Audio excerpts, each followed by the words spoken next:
اللہ اکبر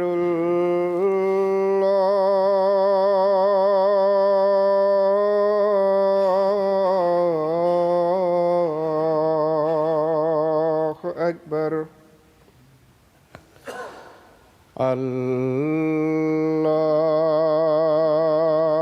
اکبر اللہ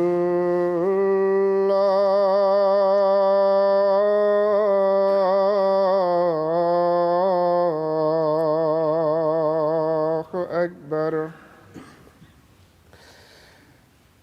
أشهد أن لا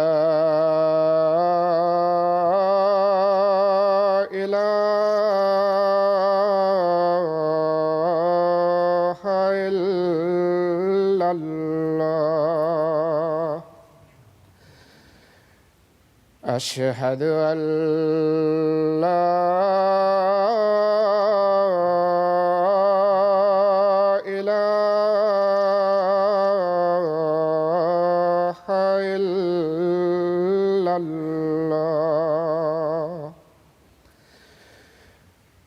أشهد أن محمدًا رسول الله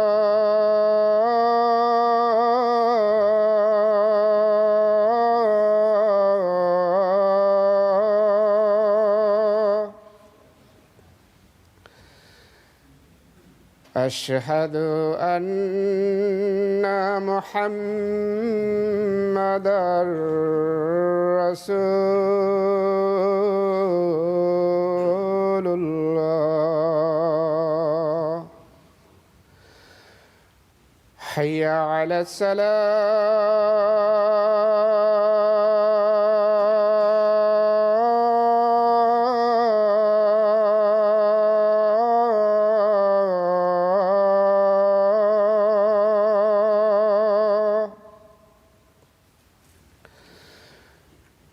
حي على الصلاة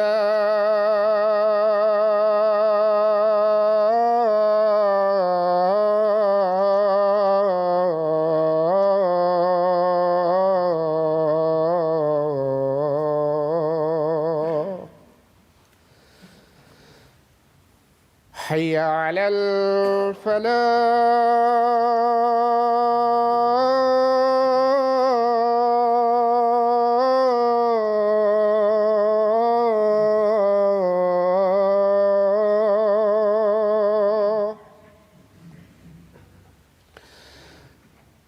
حي على الفلاح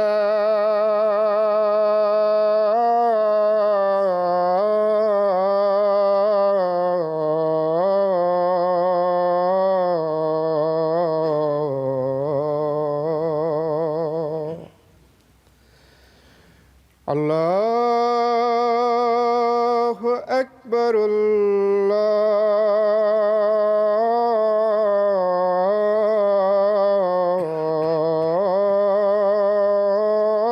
الله أكبر لا إله إلا الله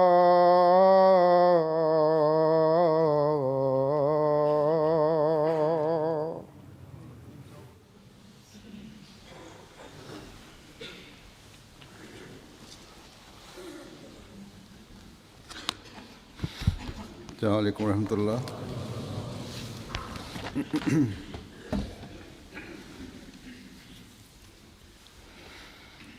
أشهد أن لا إله إلا الله وحده لا شريك له وأشهد أن محمدًا عبده ورسوله أما بعد فأعوذ بالله من الشيطان الرجيم بسم الله الرحمن الرحيم الحمد لله رب العالمين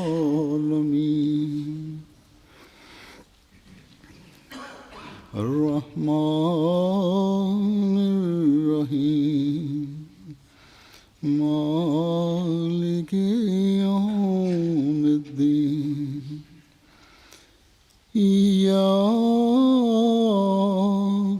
نعبد وإياك نستعين اهدنا الصراط المستقيم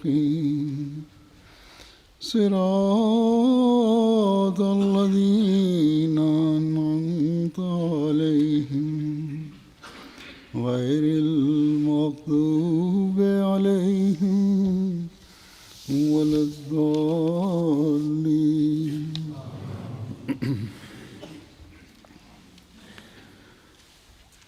حضرت مسلم موعود رضی اللہ تعالیٰ عنہ کا ایک شعر ہے کہ وہ تم کو حسین بناتے ہیں اور آپ یزیدی بنتے ہیں، یہ کیا ہی سستا سودا ہے، دشمن کو تیر چلانے دو. یہ حضرت مسلم موعود رضی اللہ عنہ کی ایک لمبی نظم کا شعر ہے جس میں جماعت کو صبر اور حوصلہ اور استقامت کی تلقین کی گئی ہے. یہ نظم آپ نے 1935 میں کہی تھی جب جماعت پر شورشوں کا زور تھا. بہرحال اس وقت میں اس نظم کے حوالے سے تو نہیں مضمون بیان کر رہا، اس شعر کے حوالے سے بات کروں گا. اس شعر سے ہر مسلمان کی نظر میں اسلام کی تاریخ کا ایک دردناک اور ظلم کی انتہا کا واقعہ آتا ہے، لیکن اس اندوناک اور دردناک واقعہ کی حقیقت کا صحیح ادراک وہی کر سکتا ہے جو ظلموں کی چکی میں پیسا جا رہا ہو. اس واقعے پر ہمدردی اور غم اور افسوس کا اظہار تو بے شک ہر مسلمان کرتا ہے، اور شیعہ صاحبان ہر سال محرم کے مہینے میں اس کا اظہار بھی اپنے طریقے کے مطابق کرنے کی کوشش کرتے ہیں، اور گو اس میں ہمارے نزدیک غلو کی حد تک بھی چلے جاتے ہیں، لیکن بہرحال ان کا ایک اپنا اظہار ہے. لیکن جیسا کہ میں نے کہا، اس ظلم کی حقیقت کو وہی سمجھ سکتا ہے جو ظلموں میں سے گزر رہا ہو. اور آج اس زمانے میں جماعت احمدیہ سے زیادہ کون واقعہ کربلا کا احاطہ اور تصور کر سکتی. اس لیے حضرت مسلم موعود نے فرمایا کہ وہ تم کو حسین بناتے ہیں اور آپ یزیدی بنتے ہیں. یہ دونوں فریق کون تھے؟ یہ دونوں کلمہ لا الہ الا اللہ محمد رسول اللہ پڑھنے والے تھے یا پڑھنے کا دعویٰ کرنے والے تھے، لیکن ایک کلمے کی حقیقت کو جانتے ہوئے مظلوم بنا اور دوسرا کلمے کا پاس نہ کرتے ہوئے ظالم بنا. واقعہ کربلا بھی، جس میں حضرت امام حسین رضی اللہ تعالیٰ عنہ اور آپ کے خاندان کے افراد اور چند ساتھیوں کو ظالمانہ طور پر شہید کیا گیا، اصل میں حضرت عثمان رضی اللہ تعالیٰ عنہ کی شہادت کے واقعے کا ہی ایک تسلسل ہے. جب تقویٰ میں کمی ہونی شروع ہو جائے ذاتی مفادات اجتماعی مفادات پر حاوی ہونا شروع ہو جائیں، دنیا دین پر مقدم ہو جائے، تو پھر یہی کچھ ہوتا ہے کہ ظلم و بربریت کی انتہا کی جاتی ہے۔ اللہ والوں کا اللہ کے نام پر ہی خون بہایا جاتا ہے۔ یہ کتنی بد نصیبی ہے کہ کلمہ گوؤں کو ہی ظلموں، زیادتیوں اور دکھوں کا نشانہ بنا رہے ہوں، حتیٰ کہ کلمہ گوؤں کو ظلم و تعدی کا نشانہ بنا رہے ہوں، زیادتیوں اور دکھوں کا نشانہ بنا رہے ہوں، حتیٰ کہ معصوموں کا خون، بچوں کا خون بہانے سے بھی گریز نہ کیا جا رہا ہو۔ خدا کے اور رسول کے نام پر خدا اور رسول پر جان، مال اور عزت قربان کرنے والوں کو دکھوں، تکلیفوں اور مصائب کا نشانہ بنایا جا رہا ہو۔ اس سے بڑھ کر کیا بدنصیبی ہو سکتی ہے ان لوگوں کی جو خدا اور رسول کے نام پر ظلموں کا بازار گرم کرتے ہوئے یہ ظلم کر رہے ہوتے ہیں یا یہ ظلموں کا بازار گرم کرتے ہیں۔ قرآن کریم ایسے لوگوں کی بد حالت بیان کرتے ہوئے فرماتا ہے کہ وَمَن يَقْتُلْ مُؤْمِنًا مُتَعَمِّدًا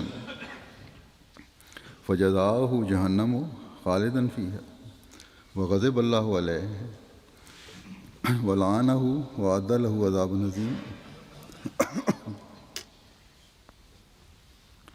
اور جو شخص کسی مومن کو دانستہ قتل کر دے تو اس کی سزا جہنم ہوگی،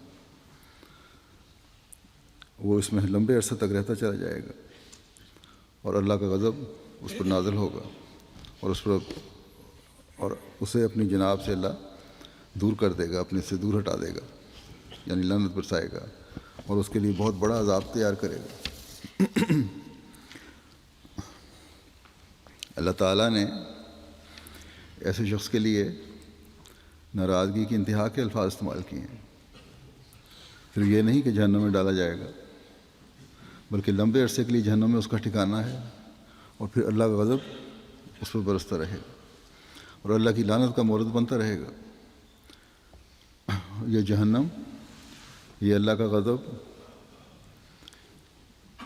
یہ اللہ تعالیٰ کی لعنت، یہ کوئی معمولی چیزیں نہیں ہیں، بلکہ بہت بڑا عذاب ہے، عذاب عظیم ہے۔ اس سے زیادہ بڑی بدنصیبی اور کیا ہو سکتی ہے کہ کلمہ گو ہونے کے باوجود جہنم کی آگ میں پڑ کر مسلسل اللہ تعالیٰ کے غضب اور لعنت اور بہت بڑے عذاب میں ایک شخص گرفتار ہو۔ بس جو اپنے مفادات اور دنیاوی ہوا و ہوس کے لیے ایسے ظالمانہ فعل کرتے ہیں، وہ خدا تعالیٰ کی انتہائی ناراضگی کا موجب بن رہے ہوتے ہیں، اور مظلوم اس قتل کے نتیجے میں احیاء عند ربہم یرزقون کا اعزاز پاتے ہیں۔ وہ اپنے رب کے حضور زندہ ہیں اور انہیں رزق دیا جاتا ہے۔ یہ سلوک اللہ تعالیٰ ان سے فرماتا ہے۔ بس جو اللہ تعالیٰ کے نزدیک زندہ ہے اور اپنے رب سے جنتوں کا رزق پا رہا ہو، اس کے لیے اس سے بڑا اور کیا انعام ہو سکتا ہے۔ اور حضرت امام حسین، امام حسن اور حضرت امام حسین جو تھے، ان کے بارے میں تو آن حضرت صلی اللہ علیہ وسلم نے فرمایا کہ وہ جنت کے جوانوں کے سردار ہوں گے، اور ان دونوں کے لیے تو آن حضرت صلی اللہ علیہ وسلم یہ دعا بھی اللہ تعالیٰ کے حضور عرض کیا کرتے تھے کہ اے اللہ، میں ان سے محبت کرتا ہوں، تو بھی ان سے محبت کر۔ بس جو اس حد تک آن حضرت صلی اللہ علیہ وسلم کی دعاؤں سے فیض پانے والا ہو اور پھر اس پر یہ کہ شہادت کا رتبہ بھی پا جائے، وہ یقیناً اللہ تعالیٰ کے وعدے کے مطابق جنت کے اعلیٰ رزقوں کا وارث بنتا ہے اور بنا۔ اور آپ کے قاتل یقیناً اللہ تعالیٰ کا غضب پانے والے ہوئے۔ یہ مہینہ یعنی محرم کا مہینہ جس کے پہلے عشرے سے ہم گزر رہے ہیں، اس میں آج سے 1400 سال پہلے 10 تاریخ کو ظالموں نے حضرت صلی اللہ علیہ وسلم کے اس پیارے کو شہید کیا تھا، جس کی داستان سن کر رونگٹے کھڑے ہو جاتے ہیں۔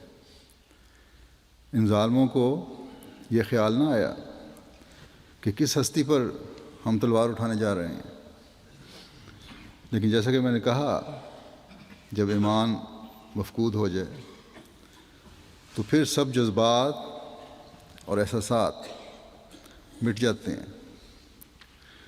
بلکہ اللہ تعالیٰ کا خوف ہی ختم ہو جاتا ہے۔ اور جب اللہ تعالیٰ کا خوف ختم ہو جائے تو پھر اس سے کیا فرق پڑتا ہے کہ کس بندے کا کیا مقام ہے خدا تعالیٰ کی نظر میں یا اس کے رسول صلی اللہ علیہ وسلم کی نظر میں۔ حضرت امام حسین کی شہادت کس طرح ہوئی اور اس کے بعد آپ کی نعش مبارک سے کیا سلوک کیا گیا، یہ واقعہ سن کر انسان اس یقین پر قائم ہو جاتا ہے کہ شاید ظاہر میں تو وہ لوگ کلمہ پڑھتے ہوں، لیکن حقیقت میں انہیں خدا تعالیٰ کی ذات پر یقین نہیں تھا۔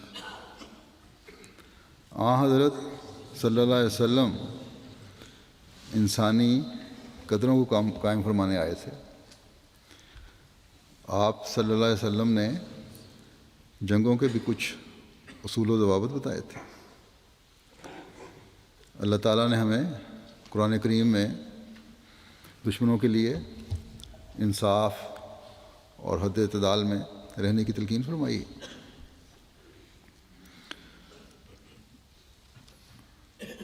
اور دشمن بھی ایسے دشمن جو اسلام اور حضرت صلی اللہ علیہ وسلم کو ختم کرنے کے درپے تھے،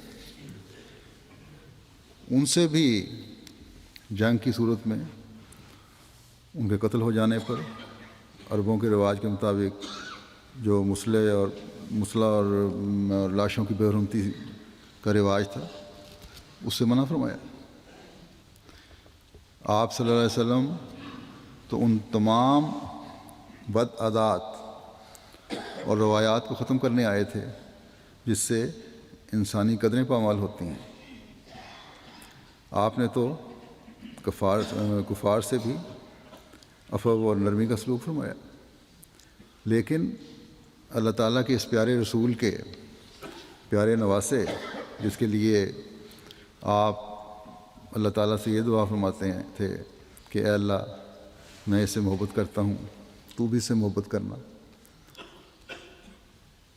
پھر آپ نے فرمایا کہ جو میرے ان نواسوں سے محبت کرتا ہے وہ مجھ سے محبت کرے گا، اور جو مجھ سے محبت کرے گا وہ اللہ تعالیٰ سے محبت کرے گا، اور اللہ تعالیٰ کی محبت کی وجہ سے جنت میں جائے گا، اور اسی طرح ناپسندیدگی کی وجہ سے اللہ تعالیٰ کی ناراضگی مول لے گا۔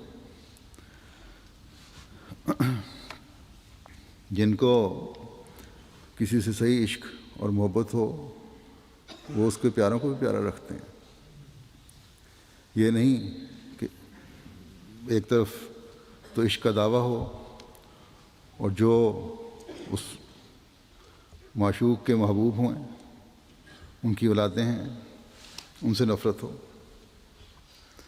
یا کسی سے عشق کا دعویٰ کر کے اس کی زندگی میں تو اس کے پیاروں کو پیارا رکھا جائے، لیکن آنکھیں بند ہوتے ہی پیاروں سے پیار کے دعوے دھرے کے دھرے رہ جائیں، سب کچھ ختم ہو جائے۔ یہ دنیا داروں کا طریق تو ہو سکتا ہے، اللہ تعالیٰ سے تعلق رکھنے والوں کا نہیں۔ ایک روایات میں آتا ہے کہ ایک مرتبہ حضرت ابوبکر صدیق اپنی خلافت کے زمانے میں جا رہے تھے کہیں، تو راستے میں انہوں نے حضرت صلی اللہ علیہ وسلم کے اس پیارے نواسے کو بچوں میں کھیلتے دیکھ کر کندھے پر بٹھا لیا اور پیار فرماتے ہوئے فرمایا، میرے آقا حضرت محمد مصطفیٰ صلی اللہ علیہ وسلم کو یہ بہت پیارا تھا، اس لیے میں اس کو پیار کر رہا ہوں۔ تو یہ ہیں وفاؤں اور پیار کے کرینے اور سلیقے۔ لیکن کربلا میں آپ سے کیا سلوک ہوا؟ جس تعلیم کو حضرت صلی اللہ علیہ وسلم لے کر آئے تھے اس کی پامالی کس طرح ہوئی؟ روایات میں آتا ہے کہ جب آپ کے لشکر پر دشمنوں نے غلبہ پا لیا تو آپ رضی اللہ تعالیٰ عنہ نے، حضرت امام حسین نے اپنے گھوڑے کا رخ فرات کی طرف کیا، دریا کی طرف۔ ایک شخص نے کہا کہ ندی اور ان کے درمیان حائل ہو جاؤ، چنانچہ لوگوں نے آپ کو راستہ روک لیا اور دریا تک نہ جانے دیا۔ اس شخص نے آپ کو ایک تیر مارا جو آپ کی ٹھوڑی کے نیچے پیوست ہو گیا۔ راوی کہتے ہیں آپ کی جنگ کی حالت کے بارے میں کہ آپ امامہ باندھے وسمہ لگائے ہوئے پیدل اس طرح قتال کر رہے تھے، جنگ کر رہے تھے جیسے کوئی غضب کا شاہ سوار تیروں سے بچتے ہوئے حملہ کرتا ہے۔ میں نے شہادت سے قبل آپ رضی اللہ عنہ کو یہ کہتے ہوئے سنا کہ اللہ کی قسم، میرے بعد بندگان خدا میں سے کسی ایسے بندے کو تم قتل نہیں کرو گے جس کے قتل پر میرے قتل سے زیادہ خدا تم سے ناراض ہو۔ واللہ مجھے تو یہ امید ہے کہ اللہ تمہیں ذلیل کر کے مجھ پر کرم کرے گا، پھر میرا انتقام تم سے اس طرح لے گا کہ تم حیران ہو جاؤ گے۔ اللہ کی قسم اگر تم نے مجھے قتل کیا تو اللہ تعالیٰ تمہارے درمیان جنگ کے سامان پیدا کر دے گا اور تمہارا خون بہایا جائے گا اور اللہ اس پر بھی راضی نہیں ہوگا، یہاں تک کہ تمہارے لیے عذاب علیم کو کئی گنا بڑھا دے۔ آپ کو شہید کرنے کے بعد کوفیوں نے، یہ جو بیان کرنا چاہتا ہوں کہ کس طرح سلوک کیا، کوفیوں نے خیموں کو لوٹنا شروع کر دیا، حتیٰ کہ عورتوں کے سروں سے چادریں تک اتارنی شروع کر دیں۔ عمر بن سعد نے منادی کی کہ کون کون اپنے گھوڑوں سے حضرت امام حسین کو پامال کرے گا۔ یہ سن کر 10 سوار نکلے جنہوں نے اپنے گھوڑے آپ رضی اللہ عنہ کی ناش کو پامال کیا، گھوڑوں سے پامال کیا، یہاں تک کہ آپ کے سینے اور پشت کو چور چور کر دیا۔ اس لڑائی میں حضرت امام حسین کے جسم پر 45 زخم تیروں کے تھے، ایک دوسری روایت کے مطابق 33 زخم نیزے کے اور 43 زخم تلوار کے تھے، اور تیروں کے زخم ان کے علاوہ تھے۔ اور پھر ظلم کی انتہا یہ ہوئی کہ حضرت امام حسین کا سر اگلے روز عبید اللہ بن زیاد گورنر کوفہ کے پاس بھیجا گیا، کاٹ کر جسم سے علیحدہ کر کے، اور گورنر نے حضرت امام حسین رضی اللہ تعالیٰ عنہ کا سر کوفہ میں نصب کر دیا۔ اس کے بعد زہر بن قیس کے ہاتھ یزید کے پاس سر بھیج دیا گیا۔ تو یہ سلوک تھا جو کیا گیا آپ کو شہید کرنے کے بعد آپ کی ناش سے۔ اس سے ظالمانہ سلوک اور کیا ہو سکتا ہے؟ آپ کی لاش کو کچلا گیا، سر تن سے جدا کیا گیا۔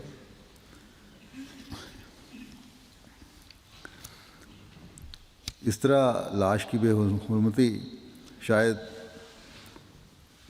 کوئی خبیث ترین دشمن ہی کسی دوسرے دشمن کی کر سکتا ہو، نہ کہ ایک کلمہ پڑھنے والا، اپنے آپ کو اس رسول سے منسوب کرنے والا جس نے انسانی قدروں کے قائم رکھنے کی اپنے ماننے والوں کو بڑی سختی سے تلقین فرمائی۔ بس یقیناً ایسا فعل کرنے والوں کی خبث باطنی کا اظہار ہوتا ہے اس عمل سے۔ یہ وہ لوگ تھے جو دنیا دار تھے اور اپنے مقاصد کے حصول کے لیے تمام حدیں پھلانگ سکتے تھے اور انہوں نے پھلانگی۔ دین سے ان کا ذرا بھی کچھ واسطہ نہیں تھا۔ ان کی دنیا داری کو ہی حضرت امام حسین رضی اللہ تعالیٰ عنہ نے محسوس کر کے یزید کی بیعت سے انکار کیا تھا۔ حضرت مسیح موعود علیہ الصلوۃ والسلام ایک جگہ فرماتے ہیں کہ حضرت امام حسین نے پسند نہ کیا کہ فاسق فاجر کے ہاتھوں پر بیعت کروں، کیونکہ اس سے دین میں خرابی ہوتی ہے۔ پھر فرمایا یزید پلید کی بیعت پر اکثر لوگوں کا اجماع ہو گیا تھا، مگر امام حسین نے اور ان کی جماعت نے ایسے اجماع کو قبول نہیں کیا اور اس سے باہر رہے۔ لیکن بیعت نہ کرنے کے باوجود حضرت امام حسین نے صلح کی کوشش کی تھی، اور جب آپ نے دیکھا کہ مسلمانوں کا خون بہنے کا خطرہ ہے تو اپنے ساتھیوں کو واپس بھیج دیا۔ انہوں نے کہا جو تم جا سکتے ہو مجھے چھوڑ کے جاؤ، اب یہ حالات اور ہیں۔ سوائے جو چند ایک آپ کے ساتھ رہنے پر مصر تھے وہ ساتھ رہے، تقریباً 30-40 کے قریب، یا خاندان کے افراد تھے آپ کے۔ پھر آپ نے یزید کے نمائندوں کو یہ بھی کہا کہ وہ جنگ نہیں چاہتا، مجھے واپس جانے دو تاکہ میں جا کے اللہ کی عبادت کروں، یا کسی سرحد کی طرف جانے دو تاکہ میں اسلام کی خاطر لڑتا ہوا شہید ہو جاؤں، یا پھر مجھے یزید کے پاس لے جاؤ اسی طرح تاکہ میں اسے سمجھا سکوں کہ کیا حقیقت ہے۔ لیکن ان نمائندوں نے کوئی بات نہ مانی۔ آخر اس کے سوا کوئی چارہ آپ کے پاس بھی نہیں تھا جب جنگ ٹھونسی گئی کہ مرد میدان کی طرح پھر مقابلہ کرتے۔ بہرحال یہ معمولی تعداد میں لوگ تھے، جیسا کہ میں نے کہا، کل 70-72 افراد تھے، اور ایک بہت بڑی فوج تھی ان کے مقابلے پر۔ یہ کس طرح اس کا مقابلہ کر سکتے تھے؟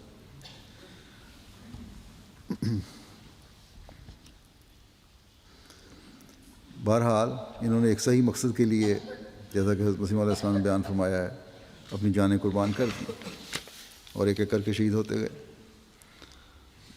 اللہ تعالیٰ کے بدلے لینے کے بھی اپنے طریقے ہیں، جیسا کہ حضرت امام حسین رضی اللہ عنہ نے فرمایا تھا کہ خدا تعالیٰ میرا انتقام لے گا۔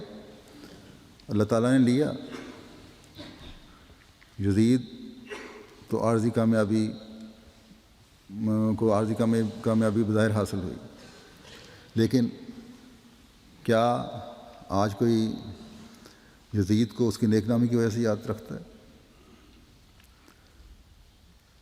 اگر نیک نامی کی وجہ سے جانا جاتا تو مسلمان اپنے نام بھی اس کے نام پر رکھتے، لیکن کوئی اپنے بچے کا نام آج کل یزید نہیں رکھتا۔ اگر جانا جاتا ہے تو اس نام سے جو حضرت مسیح موعود علیہ الصلوۃ والسلام نے استعمال فرمایا ہے کہ یزید پلید۔ حضرت امام حسین کا ایک مقصد تھا، آپ حکومت نہیں چاہتے تھے، آپ حق کو قائم کرنا چاہتے تھے، اور وہ کر دیا آپ نے۔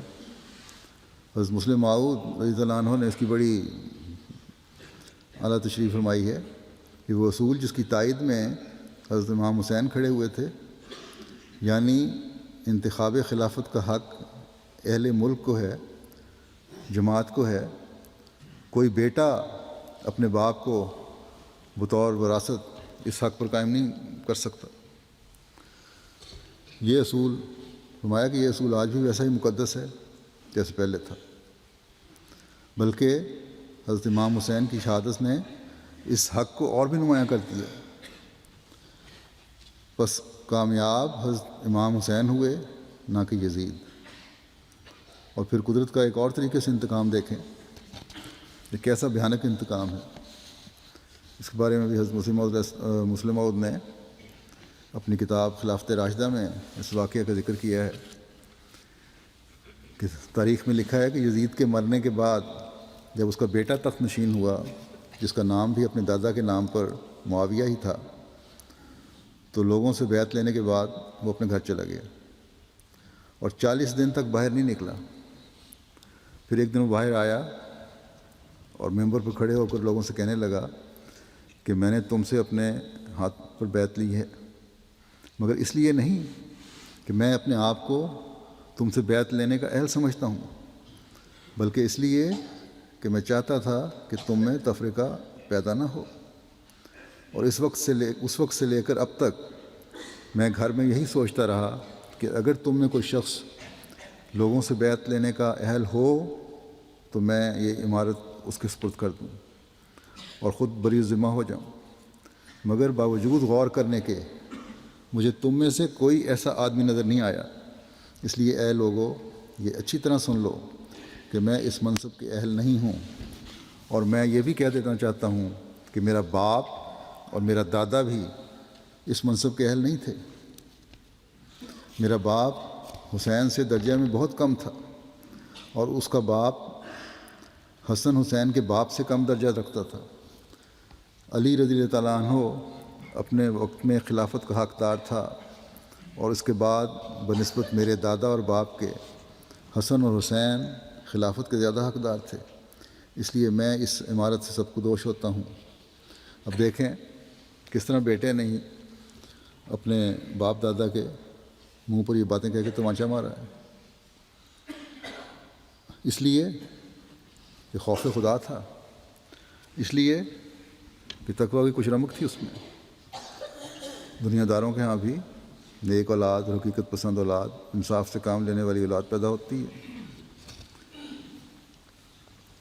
بہرحال تو پھر یہ کہا کہ اب یہ تمہاری مرضی پر منحصر ہے کہ جس کی چاہو بیعت کر لو۔ اس کی ماں اس وقت پردے کے پیچھے اس کی تقریر سن رہی تھی۔ جب اس نے اپنے بیٹے کے یہ الفاظ سنے تو بڑے غصے سے کہنے لگی کہ کمبخت تو نے اپنے خاندان کی ناک کاٹ دی ہے اور اس کی تمام عزت خاک میں ملا دی ہے۔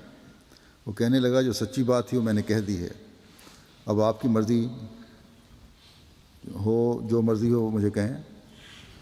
چنانچہ اس کے بعد وہ اپنے گھر گیا، گھر وہیں بیٹھ رہا، باہر نہیں نکلا وہاں سے، اور چند دن گزرنے کے بعد ہی اس کی وفات ہو گئی۔ تو یہ کتنی زبردست شہادت ہے اس بات کی کہ یزید کی خلافت پر دوسرے لوگوں کی رضا تو الگ رہی، خود اس کا اپنا بیٹا بھی متفق نہ تھا۔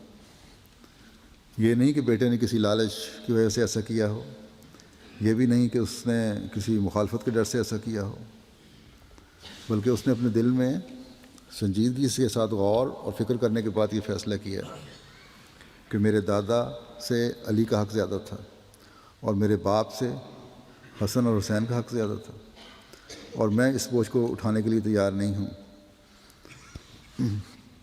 بس معاویہ کا یزید کو مقرر کرنا کوئی انتخاب نہیں کہلا سکتا۔ اس سے بڑا اور کیا کسی کی ذلت کا سامان ہو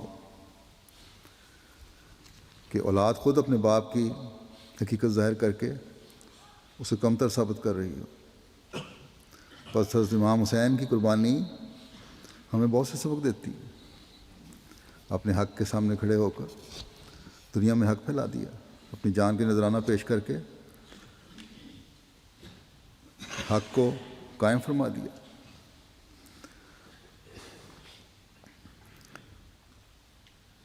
ہمیں بھی دعاؤں کے ذریعے سے ہمیشہ اللہ تعالیٰ سے مدد مانگتے رہنا چاہیے کہ وہ ہمیں ہمیشہ صراط مستقیم پر چلائے رکھے۔ ایک جگہ حضرت مسیح موعود علیہ السلام نے فرمایا کہ حضرت امام حسین، حضرت مسیح کو امام حسین سے تشبیہ دی گئی ہے، اور استعارہ در استعارہ کے معنی الفاظ استعمال کیے ہیں۔ اس تشبیہ سے ظاہر ہے کہ آنے والا مسیح بھی اس تشبیہ سے حصہ لے گا، یعنی کہ مسیح موعود بھی پر بھی ایک لحاظ سے امام حسین کی تشبیہ بھی صادق آتی ہے، لیکن حضرت مسیح موعود علیہ السلام کا زمانہ انشاءاللہ ان باتوں کو نہیں دہرائے گا۔ یہ الہی تقدیر ہے کہ وہ باتیں اب نہیں دہرائی جائیں گی جن سے اسلام کو ذوف پہنچا تھا، لیکن ہمیں دعاؤں کی طرف بہرحال توجہ دیتے رہنا چاہیے تاکہ ہم ان باتوں سے بچے رہیں جو ایمان میں ٹھوکر کا باعث بنتی ہیں. جیسا کہ میں نے کہا کہ اللہ تعالیٰ ان باتوں کو جو پہلے ہو چکی ہیں مسیح موعود کے زمانے میں نہیں دہرائے گا. ان میں ایک خلافت کا تسلسل بھی ہے، ایک طریقہ کار کے مطابق انتخاب خلافت بھی ہے، اور اس کی حضرت صلی اللہ علیہ وسلم نے پیش گوئی بھی فرمائی تھی کہ مسیح مہدی کے بعد یہ تسلسل بھی قائم رہے گا. حضرت مسیح موعود علیہ الصلوۃ والسلام نے بھی اس کی وضاحت فرمائی ہے کہ کس طرح یہ باتیں نہیں دہرائی جائیں گی. مثلا یہ کہ اگر پہلا آدم جنت سے نکالا گیا تھا تو انسان نے فرمایا کہ میرا نام اللہ تعالیٰ نے آدم رکھا ہے تاکہ اولاد آدم کے جنت میں جانے کا ایک نئے سرے سے انتظام ہو. پھر فرمایا کہ پہلے مسیح کو یہودیوں نے صلیب دی تھی تو میرا نام مسیح رکھ کر صلیب کو توڑنے کا سامان مہیا فرمایا اللہ تعالیٰ نے. بس اللہ تعالیٰ پہلی دفعہ کی ناکامی کو دوسری دفعہ کامیابی سے بدلے گا. اگر پہلے حسین کو یزید نے حق گوئی کی وجہ سے شہید کیا تھا تو دوسرے حسین کی وجہ سے خدا تعالیٰ یزید کے لشکر کو شکست دے گا انشاءاللہ. بس ہم تو اس ایمان پر قائم ہیں. بس اگر ہمیں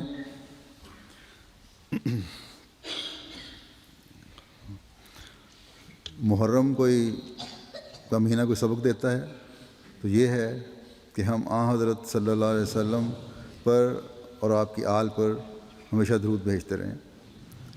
زمانے کے امام کے مقاصد کے حصول میں درود، دعاؤں اور اپنی حالتوں میں پاک تبدیلی پیدا کرتے ہوئے اپنا کردار ادا کرنے کی کوشش کرتے رہیں.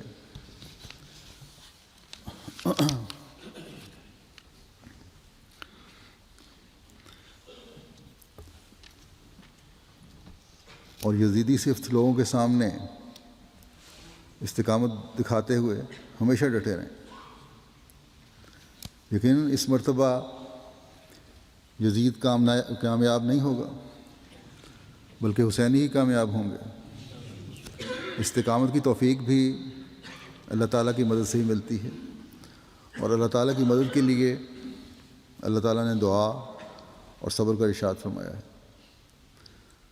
صبر صرف ظلم کو برداشت کرنا ہی نہیں ہے، جو ہو جائے اس پر خاموش بیٹھے رہنا نہیں ہے، بلکہ مستقل مزاجی کے ساتھ نیک کام کو جاری رکھنا اور کسی بھی خوف اور خطرے سے بے پرواہ ہو کر حق کا اظہار کرتے چلے جانا، یہ بھی صبر ہے.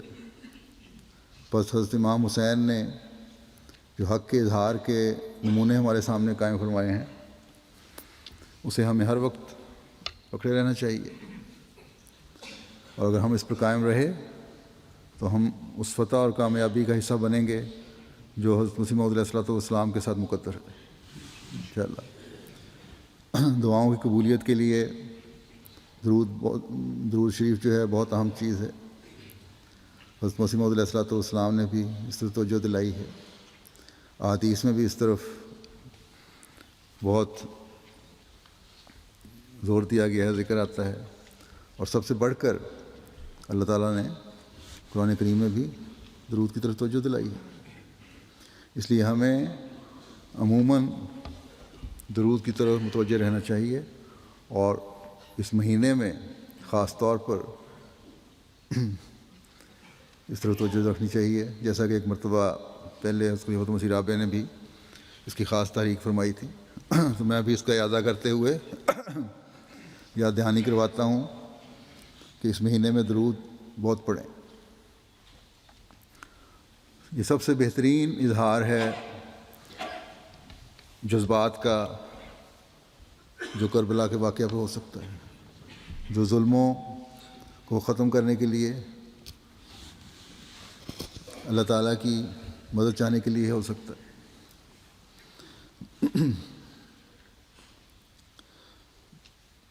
حضرت صلی اللہ علیہ وسلم پر بھیجا گیا درود آپ کی جسمانی اور روحانی اولاد کی تسکین کا باعث بھی بنتا ہے۔ ترقیات کے نظارے بھی ہمیں نظر آتے ہیں۔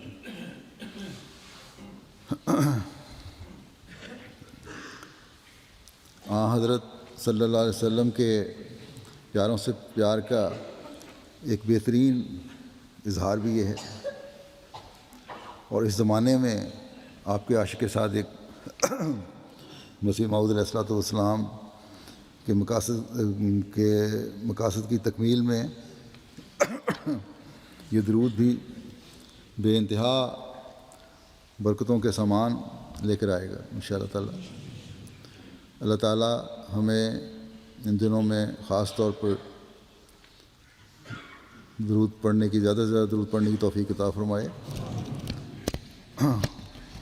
اور پھر یہ درود جو ہے ہماری ذات کے لیے بھی برکتوں کا موجب بننے والا ہوگا۔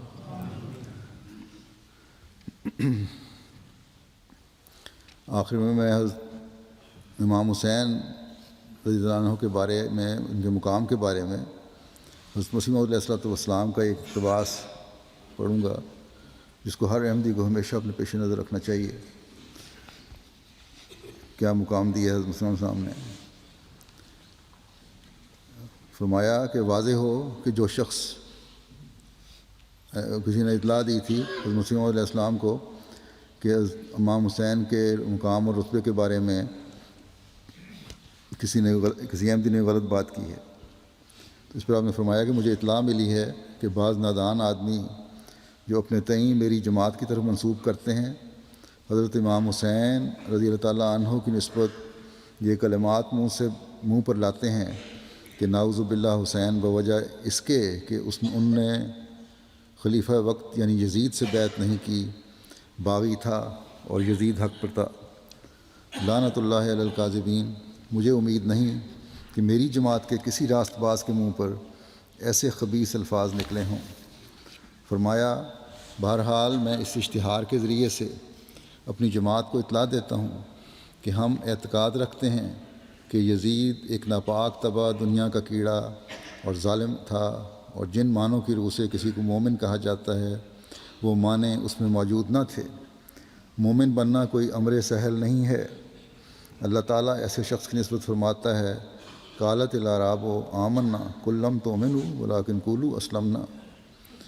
مومن وہ لوگ ہوتے ہیں جن کے اعمال ان کے ایمان پر گواہی دیتے ہیں، جن کے دل پر ایمان لکھا جاتا ہے، اور جو اپنے خدا اور اس کی رضا کو ہر ایک چیز پر مقدم کر لیتے ہیں، اور تقوی کی باریک اور تنگ راہوں کو غذا کے لیے اختیار کرتے اور اس کی محبت میں محو ہو جاتے ہیں، اور ہر ایک چیز جو بت کی طرح خدا سے روکتی ہے، خواہ وہ اخلاقی حالت ہو یا اعمال فاسقانہ ہوں یا غفلت اور کسل ہو، سب سے اپنے تئیں دور تر لے جاتے ہیں۔ لیکن بدنصیب یزید کو یہ باتیں کہاں حاصل تھیں؟ دنیا کی محبت نے اس کو اندھا کر دیا تھا، مگر حسین رضی اللہ تعالیٰ عنہ طاہر مطہر تھا، اور بلا شبہ وہ ان برگزیدوں میں سے ہے جن کو خدا تعالیٰ اپنے ہاتھ سے صاف کرتا اور اپنی محبت سے معمور کر دیتا ہے، اور بلا شبہ وہ سرداران بہشت میں سے ہے، اور ایک ذرہ کینہ رکھنا اس سے موجب سلب ایمان ہے۔ اور اس امام کی تقوی اور محبت الہی اور صبر، استقامت اور زہد اور عبادت ہمارے لیے اسوہ حسنہ ہے، اور ہم اس معصوم کی ہدایت کے اقتداء کرنے والے ہیں جو اس کو ملی تھی۔ تباہ ہو گیا وہ دل جو اس کا دشمن ہے، اور کامیاب ہو گیا وہ دل جو عملی رنگ میں اس کی محبت ظاہر کرتا ہے، اور اس کے ایمان اور اخلاق اور شجاعت اور تقوی اور استقامت اور محبت الہی کے تمام نقوش انعکاسی طور پر کامل پیروی کے ساتھ اپنے اندر لیتا ہے، جیسا کہ ایک صاف آئینے میں ایک خوبصورت انسان کا نقش۔ یہ لوگ دنیا کی آنکھوں سے پوشیدہ ہیں، کون جانتا ہے ان کا قدر مگر وہی جو ان میں سے ہے۔ دنیا کی آنکھ ان کو شناخت نہیں کر سکتی کیونکہ وہ دنیا سے بہت دور ہیں۔ یہی وجہ حسین کی شہادت کی تھی، کیونکہ وہ شناخت نہیں کیا گیا۔ دنیا نے کس پاک اور برگزیدہ سے اس کے زمانے میں محبت کی تا حسین رضی اللہ تعالیٰ عنہ سے بھی محبت کی جاتی۔ غرض یہ امر نہایت درجے کی شکاوت اور بے ایمانی میں داخل ہے کہ حسین کی تحقیر کی جائے، اور جو شخص حسین رضی اللہ تعالیٰ عنہ یا کسی بزرگ کی جو ائمہ مطہرین میں سے ہے تحقیر کرتا ہے یا کوئی کلمہ استخفاف کا اس کی نسبت اپنی زبان پر لاتا ہے، وہ اپنے ایمان کو ضائع کرتا ہے، کیونکہ اللہ جل شانہ اس شخص کا دشمن ہو جاتا ہے جو اس کے برگزیدوں اور پیاروں کا دشمن ہے۔ اللہ تعالیٰ ہمیں حضرت صلی اللہ علیہ وسلم اور آپ کی آل کی محبت کی ہمیشہ توفیق عطا فرماتا رہے، ہمیشہ درود بھیجنے کی توفیق عطا فرماتا رہے، اور یہ بھی دعا کریں کہ پاکستان اور دنیا کے وہ ممالک جہاں اللہ اور رسول کے نام پر ظلم کیے جاتے ہیں، اللہ تعالیٰ انہیں بھی ختم فرمائے، اور اس مہینے میں خاص طور پر پاکستان میں بھی اور بعض جگہوں پہ شیعوں اور سنیوں اور دوسرے فرقوں کے جو فساد ہوتے ہیں، ایک دوسرے کو قتل غارت کیا جاتا ہے، جلوسوں پر دہشت گردی کے حملے کیے جاتے ہیں، اللہ تعالیٰ ان سے بھی محفوظ رکھے اور امن سے یہ مہینہ، خیریت سے یہ مہینہ تمام مسلمان ملکوں اور تمام مسلمانوں کے لیے ثابت ہو، اور جو مقصد تھا شہادت کا حضرت امام حسین کی، اس کو سمجھنے والے ہوں یہ لوگ، اور اس زمانے کے امام کو ماننے والے اور اس کی تصدیق کرنے والے بھی بنے۔ آج میں 2 افریقن بھائیوں اور ایک بنگالی خاتون کا نمازوں کے بعد جنازہ بھی پڑھاؤں گا، جن کا تعارف یہ ہے، ایک ہمارے افریقن دوست ہیں، زمبابوے کے تھے، مہدی ٹپانی صاحب نیشنل سیکرٹری تبلیغ تھے، اور 15 نومبر کو ان کی وفات ہوئی ہے، انا للہ و انا الیہ راجعون۔ ایک لمبے عرصے سے نیشنل سیکرٹری تبلیغ تھے، 1990 میں انہوں نے بیعت کر کے احمدیت میں شمولیت کی توفیق پائی، اور اس کے بعد سے ہمیشہ جماعتی خدمات میں پیش تھے۔ مسجد کی زمین خریدنے اور آفس بلاک کی تعمیر میں ان کی مدد کی انہوں نے وہاں۔ ان کی اہلیہ کے علاوہ 5 لڑکے اور 2 لڑکیاں ہیں، اور اللہ کے فضل سے سب شادی شدہ ہیں، اور اللہ کے فضل سے سب احمدی ہیں، بچے بھی احمدی ہوئے ہیں ساتھ ہی۔ یہ ان کی پرانی خدمات یہ ہیں، ان کے ایک بیٹے حسین ٹپانی صاحب صدر خدام احمدیہ ہیں زمبابوے کے، اور جنرل سیکرٹری بھی ہیں۔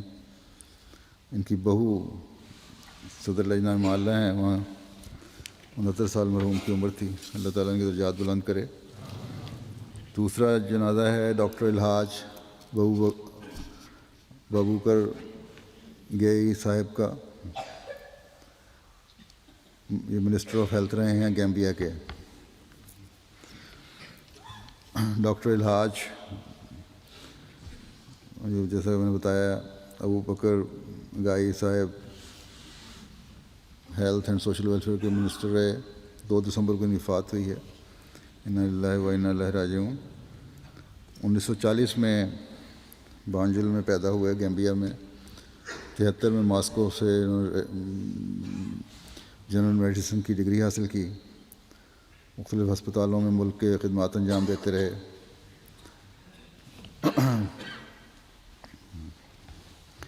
1999 سے 2004 تک نصرت جہاں اسکیم کے تحت ہمارے احمدیہ مسلم ہسپتال ترنڈنگ میں بطور ڈاکٹر خدمات انجام دیں۔ اس وقت یہ احمدی نہیں تھے، 2004 میں انہوں نے بیعت کی توفیق پائی، اور بڑے مخلص اور فدائی احمدی تھے، اور بیعت کے فوراً بعد چندے کے نظام میں شامل ہوئے اور باقاعدگی سے بڑی رقمیں خدا تعالیٰ کی راہ میں خرچ کیں۔ پرائیویٹ کلینک سے بہت سی خواتین اور بچوں کو مفت علاج کیا کرتے تھے، بہت ایکٹیو داعی اللہ تھے، بطور زعیم انصار اللہ خدمات کی توفیق بھی پائی۔ تلاوت قرآن کریم اور تہجد کی ادائیگی میں بڑے باقاعدہ تھے، اور اس بات کا ہمیشہ اور برملا اظہار کیا کرتے تھے کہ احمدی ہونے کے بعد موجزانہ طور پر روحانی تبدیلی ان کے اندر پیدا ہوئی ہے۔ نظام خلافت سے بہت گہرا اور مثالی تعلق تھا، اور بڑی عقیدت اور احترام تھا خلفاء کے ساتھ، ان کی تصاویر بھی رکھی ہوئی تھیں۔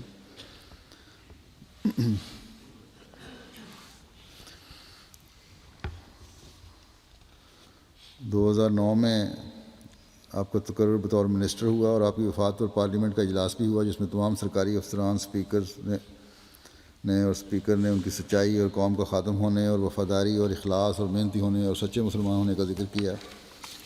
وائس پریزیڈنٹ نے امیر صاحب گیمبیا کو پارلیمنٹ کے اجلاس میں خطاب کے لیے بلایا اور ان کو 10 منٹ کا وقت دیا کہ وہ بھی کچھ کہیں۔ جماعت کے امیر، کسی بھی امیر کو پارلیمنٹ میں خطاب کا یہ پہلا موقع تھا۔ آپ کی وفات پر آپ کی باڈی ہاؤس آف پارلیمنٹ میں رکھی گئی، جہاں وائس پریزیڈنٹ، اسپیکر نے اور وزراء نے اور ممبران پارلیمنٹ اور دوستوں نے آخری دیدار کیا اور سرکاری پروٹوکول کے ساتھ ان کی تدفین ہوئی۔ ملک کے ٹی وی پر ان کی وفات کا اعلان نشر ہوا۔ مرحوم کے خاندان کے ایک ممبر نے پارلیمنٹ کے اجلاس میں اپنے ایڈریس میں برملا اس بات کا اظہار کیا کہ مرحوم نہایت سچے اور مخلص احمدی مسلمان تھے جو ایک خدا پر اسلام کے 5 ارکان پر ایمان رکھتے تھے اور حقیقی مسلمان تھے، اور غرباء کا نہ صرف مفت علاج کرتے تھے بلکہ قوم کے ذریعے بھی مدد کرتے تھے۔ گیمبیا میں وقتاً فوقتاً جماعت کے خلاف کچھ نہ کچھ اٹھتا رہتا ہے ابال، تو یہ حکومت میں تھے، اس لحاظ سے بہرحال کچھ نہ کچھ فائدہ بھی رہتا ہے۔ اللہ کرے کہ ان کے اور اللہ تعالیٰ وہاں نعم البدل پیدا فرمایا جو سرکاری حلقوں میں بھی اور اثر رسوخ رکھنے والے ہوں اور نیک صالح اور خادم سلسلہ بھی ہوں۔ تیسرا جنازہ ہوگا مکرمہ عزت النساء صاحبہ اہلیہ مکرم ابو احمد بھونیا صاحب، مرحوم بنگلہ دیش کا، جو ہمارے مربی سلسلہ، مبلغ سلسلہ اور بنگلہ دیش کے انچارج مکرم فیروز عالم صاحب کی والدہ تھیں۔ یہ 17 نومبر کو تقریباً 85 سال کی عمر میں ان کی وفات ہوئی ہے۔ انا للہ و انا الیہ راجعون۔ انہوں نے 1975 میں احمدیت قبول کی اور 5 وقتہ نمازوں کی پابند، تہجد گزار اور دین الوجائز رکھنے والی نیک مخلص خاتون تھیں۔ عبادات کے سلسلے میں انہیں پاکیزگی کا اتنا خیال تھا کہ ہر نماز سے پہلے کپڑے بدل کر نماز ادا کیا کرتی تھیں۔ گاؤں میں اکثر لوگ ناخواندہ ہیں، ان کے گاؤں میں رہنے والی تھیں، لیکن انہوں نے اپنے بچوں کی تعلیم و تربیت کو بہت خیال رکھا۔ ایسی غریب پرور تھیں کہ ہمیں اپنی غربت کے باوجود اپنے خاندان کے دوسرے غریبوں کا بہت خیال رکھتی تھیں۔ حضرت مسیح موعود علیہ السلام اور خلافت احمدیہ سے والہانہ محبت رکھتی تھیں۔ مخالفین جب بھی ان کے سامنے جماعت کے خلاف بات کرتے، وہ ان کو یہی جواب دیتی کہ تجھے نہیں معلوم کہ تم کس نعمت کا انکار کر رہے ہو۔ مرحومہ موسیہ تھیں، 3 بیٹے اور 5 بیٹیاں ان کی یادگار ہیں۔ جیسا کہ میں نے کہا، فیروز عالم صاحب ان کے ایک بیٹے ہیں جو یہیں لندن میں ہیں۔ اللہ تعالیٰ مرحومہ کے درجات بلند فرمائے اور سب کے پسماندگان کو صبر کی توفیق عطا فرمائے۔